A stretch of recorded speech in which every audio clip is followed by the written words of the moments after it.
Hello everyone, it's Heather. So today I wanted to do a little different craft with you guys. So today we're going to make these little fabric ruffles. I'm going to show you how to make these. They're hand sewn, and then I'm going to show you how to use them in some of your crafts. But you can make them various different widths, various different lengths, and pretty much with any fabric that you have, scrap fabric, or you can go out and get the fat quarters and what have you. You can obviously make this in a sewing machine and make your little ruffles and run it through, and it'll work just fine. I chose to hand stitch mine mainly because I wanted something small and easy to do when I'm sitting in line waiting for my daughter to get out of school, or when I'm sitting and watching TV with my family. Just something to keep myself a little busy. So all you need, and all I do when I carry it around, is I have a little pouch with some needle and thread. I put the needle pretty much in the side of the pouch like that. I already have my fabric cut out into strips. Usually I rip it and then fray the edges a little bit. And then I have a couple different spools of threads in here. These threads I've had for a really long time. They came in like a sewing kit I got from my mom. I forget how many years ago. It was a really long time ago. I wouldn't sew fabric with it, especially not fabric I'm going to be wearing. I should say I wouldn't sew clothing with it, because it's not like heavy duty thread, but it's perfect for little small crafting purposes like that, like this. And I'm not sure how it would work on a sewing machine with the wood bobbin or spool, but I do love the spools. I think they're really neat. I gotta figure out a cool craft project to do with it once I empty out the rest of them. I've got 2 I think I've used up, because I've kind of been on a little frenzy, and I've sewn a whole box full of these. But yeah, I've got some really wide ones, and I got some super skinny ones like that one. And yeah, I don't know, I really like it. I mean, some of them are not as nice as others, and some of them are really good, But anyway, I've had a lot of fun with it, and I thought I would share it with you guys. So you just cut out a strip however long you want. This one's a short one for today's purposes, but I've cut out really long ones, and I've sewn them. Like this one makes one about that size. This will probably make one between these 2 sizes. We'll see. It really depends also on how you decide to make your loops. You can make them really big or really small, or kind of in between. And I usually judge that on the fabric, on the pattern and the width of the fabric. Usually the wider it is, a lot of times I play around with it. Sometimes I do really tight loops, sometimes I make really loose ones. But today we're just going to do one that looks kind of like that. And all you do is you take your fabric and a piece, the top in one hand and the bottom in the other, and then you just fold it up kind of like that. Okay? Well, now I've shifted it. There we go. Alright. So, and then it makes this little S. That's kind of hard to see with the black.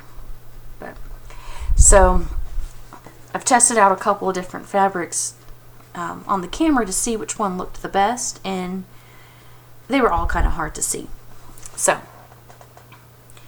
then you just take your needle and you poke through the back, and you go through this part and the loop. and then you just pull it through. And then you go a little bit underneath and you push it through. Okay? And then you repeat. Pull that up, make another loop, and you push your needle through like that. Pull, and then you go underneath again and push it through. Now you can choose to use a thread that matches your fabric, or you can do kind of like an accent thread, so it kind of shows up more. Like for example, this one I used white thread, and so it shows up a little bit more. And then of course this is white, so it blends in. I used brown for this one, and you can play with how you do your threads. So you can do them vertically or you can do them horizontally. So I know it's not the greatest focusing, but this one is a horizontal and this one is a vertical thread. So basically you would have your thread going up like this as vertical, or your thread going like this as horizontal. I hope that makes sense. And you can put your thread lower down and use the next ruffle to kind of cover it. I don't mind seeing the threads. Some pieces I do kind of try and hide it. I've not mastered that yet, so you know. All right. Go.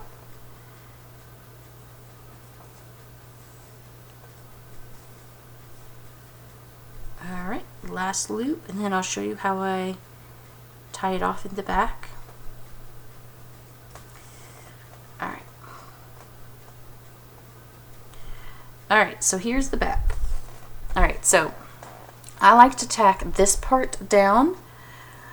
So basically, sometimes I'll have one loop or two loops that are haven't gone through, depending on how tight you've made your loops. So what I do is I go through the closest loop. Come on. There we go. And then I go back through the furthest loop, or the last loop. And I make sure I catch this little flap, because otherwise, you know, when you put this down, you have this little flap that can go everywhere. And I just like having it tacked down just a little bit. So we go through, pull it all the way through. Okay. Now at this point, you take your thread or your needle and you loop it underneath one of your threads. And then you pull it, and then you loop it through the hole, pull it tight, and you got a knot. I usually do it a couple of times.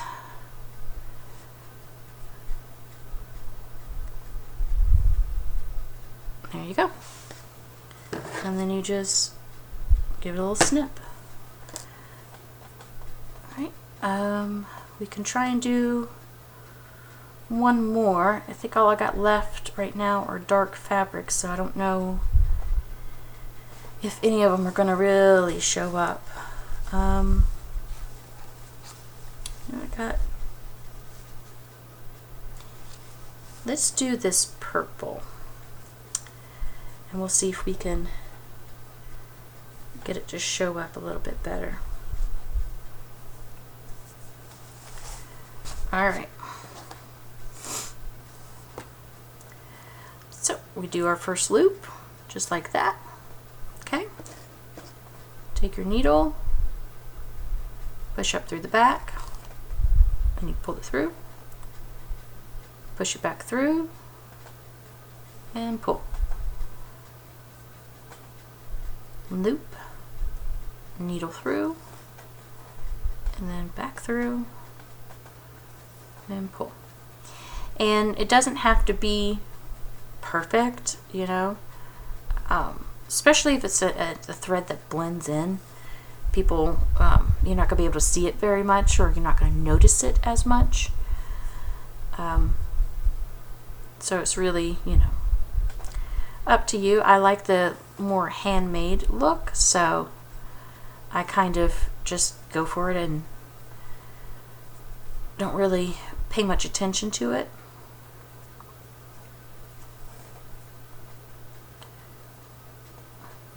The only thing I do try and pay attention to is to make sure it's lined up.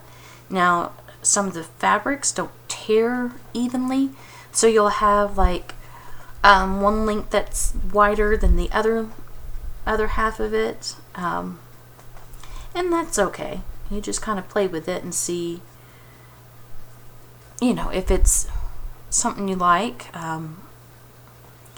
Sometimes I do it where the smaller bit goes on top, like so the bigger part's folded on the bottom.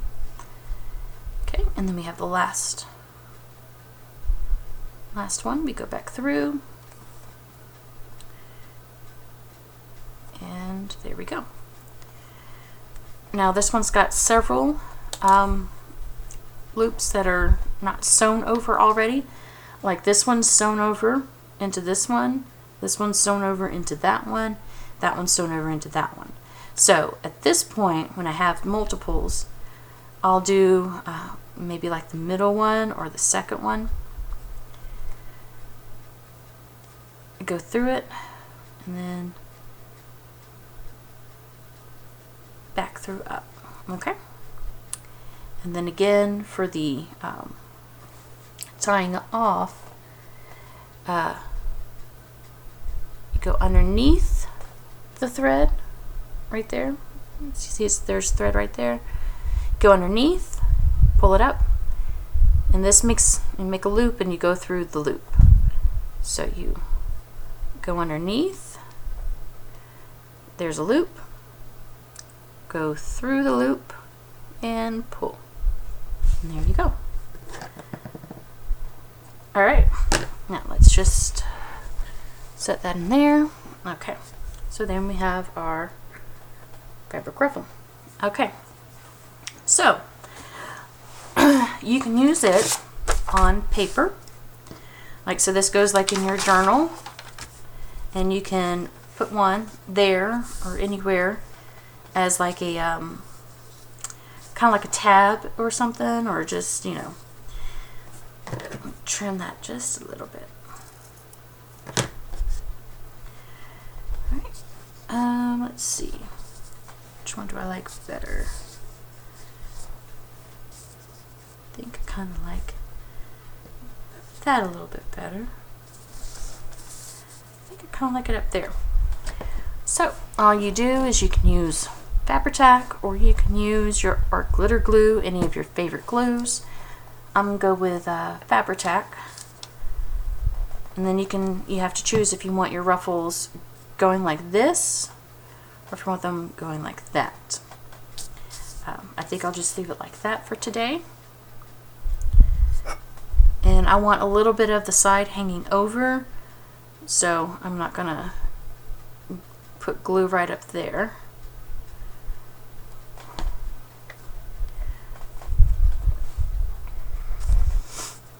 And then you just press her down. There you go. And you got like a little accent on your paper. Okay. So the other thing you can do is, you know, journaling cards, or like these little pockets that I've made. You could use a little bit of embellishment, so you could put something on those. Let's just do one on this one. I was thinking that one might be good, or that, because it's nice and small.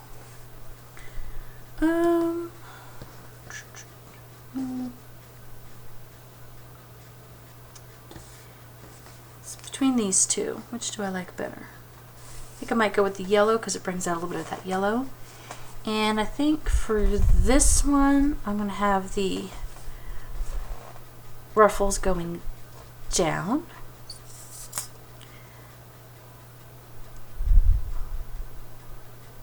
Okay.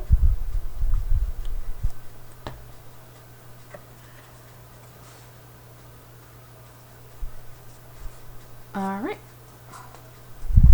And there you go. It's just a little ruffle on a little pocket. So yeah, that's pretty much all I've got for you guys today. Definitely give these a try. They're a lot of fun, especially if you just want something to kind of busy your hands, and or just, you know, something to do while you're just sitting around. It's great to take for car rides, like if you're going on a long trip or something like that. So yeah, I hope you enjoyed this video, and if you want to see more stuff like this, let me know. Have any questions? I know the camera focusing wasn't the best, but it's not much I can do. Anyway, so let me know what you think, and I'll see you guys next time. Thank you. Bye.